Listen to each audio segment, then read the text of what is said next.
In this video, you will see how long blocks of content can be adjusted to fit in a small area using the overflow property. As you can see from this web page, I have a block.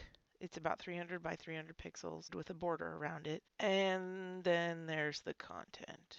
And as you can see, the content is a bit longer than the block I've allocated for the text. You can see this in designs all the time.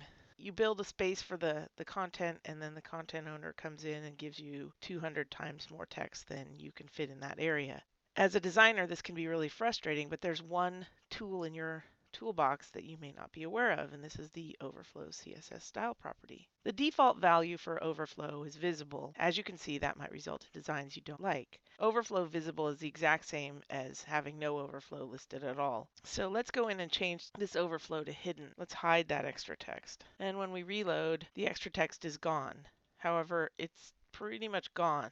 It's not on the page. You can't see it. If the text below vul putate were required reading, your readers would be hosed because they just couldn't read it. It's not there on the page. They might be able to see it in the source, but almost no reader is going to think of that.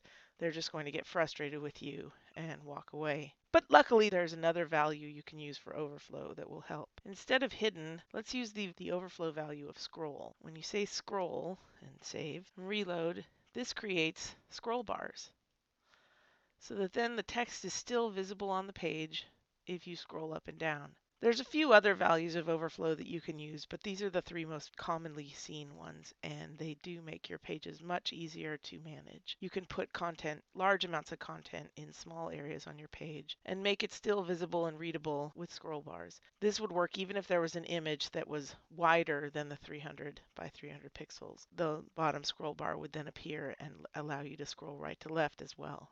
And that's how you use the overflow property in CSS to tame your long blocks of content.